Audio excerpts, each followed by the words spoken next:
السلام علیکم ورحمۃ اللہ وبرکاتہ۔ ریڈیو HRDF میں خوش آمدید۔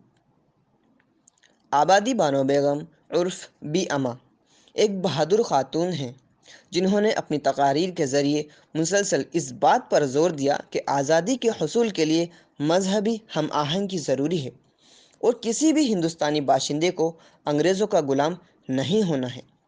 بی اما ملک کی جنگ آزادی میں سرگرم رہنے والے علی برادران کی پیاری ماں تھیں اور خود جنگ آزادی میں بڑھ چڑھ کر حصہ لینے والی ایک بہادر خاتون تھی۔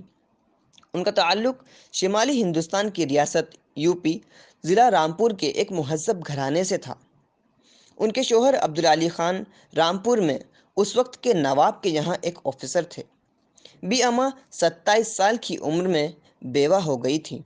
حب الوطنی اور وطن کی آزادی کی پیاس اور قابض قوتوں سے نفرت کی وجہ سے مسلمانوں نے انگریزی زبان سیکھنے سے منع کر دیا تھا، لیکن انہوں نے اپنے بچوں کو اعلیٰ تعلیم دلانے پر توجہ دی۔ ان بچوں میں سے ایک مولانا محمد علی جوہر نے برطانیہ کی آکسفورڈ یونیورسٹی سے بھی تعلیم حاصل کی۔ آبادی بیگم تحریک خلافت کے ذریعے جنگ آزادی میں آئیں۔ کانگریس اور مسلم لیگ کے پروگراموں میں زیادہ تر غیر حاضر تھیں۔ سروجنی نائیڈو، سرلا دیوی چودھرانی، بسنتی دیوی اور بیگم حضرت محل کے ساتھ وہ قوم پرست تحریک میں ایک ممتاز خاتون رہنما کے طور پر ابھریں۔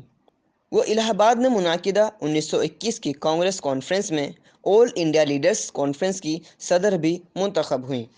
انہوں نے غیر ملکی لباس کے بائیکاٹ اور تحریک آزادی کے لیے رقم اکٹھا کرنے میں اہم کردار ادا کیا۔ جب گاندھی جی کو 1922 میں گرفتار کیا گیا تو گاندھی جی نے ایک ٹیلی گرام بھیجا جس میں ان سے درخواست کی گئی کہ وہ سب کے لیے دعا کرے۔ انہوں نے اینی بیزنٹ اور علی برادران کی گرفتاری کے خلاف احتجاج کرتے ہوئے اور گاندھی جی کی فرمائش کے مطابق مسلم خواتین کو جنگ آزادی کے راستے پر لانے کے لیے پورے ملک کا سفر کیا اور تقریریں کی۔ آبادی بیگم نے جنگ آزادی کے دوران گاندھی جی کی مشہور ٹوپی کو ڈیزائن کیا تھا۔ آبادی بیگم اتنی دلیر خاتون تھی کہ اس نے انگریز CID ڈائریکٹر سر چارلس کو گورے لوگ کالے ڈاکو کہہ کر بلایا۔ وہ تحریک خلافت کی صف اول کی کارکن تھی۔ اس بات پر شک کیا جا سکتا ہے کہ کیا آزادی کے بعد آنے والی حکومتیں اس بہادر ماں کا احترام اور عزت کرنا بھول گئی ہیں، جس نے ہندوستان کی آزادی کے لیے بہادری کا مظاہرہ کیا اور اپنے پیارے بچوں کو میدان جنگ میں بھیجا تھا۔ معروف صحافی کلدیپ نائر نے ایک بار ان کی حصہ داری کے بارے میں یوں کہا تھا کہ یہ تکلیف دہ ہے کہ اب تک ہمارے تعلیمی نظام میں بی اما کے تعاون کو نظر انداز کیا گیا ہے اور وقت کا تقاضا ہے کہ ان کی تاریخ پر ایک کتاب لکھ کر اسکولز اور کالجز میں پڑھائی جائے۔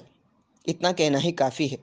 حالانکہ وہ جزوی طور پر ناخواندہ تھی، لیکن میرے تجربے میں ہر قسم کی شخصیت میں سے کوئی بھی نہیں ملا جسے میں سمجھدار کہہ سکتا ہوں، اور یقیناً وہ ہماری ماں سے زیادہ خدا پرست اور روحانی تھی۔ آبادی بیگم 1924 عیسوی میں 74 سال کی عمر میں انتقال کر جانے تک جنگ آزادی میں سرگرم رہی۔ 1990 میں دہلی کی جامعہ ملیہ یونیورسٹی نے ان کے اعزاز میں ایک ہاسٹل کا نام بھی رکھا تھا۔ مولانا محمد علی جوہر اپنی پیاری ماں کو یاد کرتے ہوئے یہ کہا کرتے تھے، بولی اماں محمد علی کی جان بیٹا خلافت پہ دے دو۔ ہمیں اپنے اسلاف کی تاریخ کو یاد رکھنا ہے اور وقت پڑنے پر اس پر چلنا بھی ہے۔ یہی ہے اسلاف سے محبت۔ أشرقت نفسي بنور من فؤادي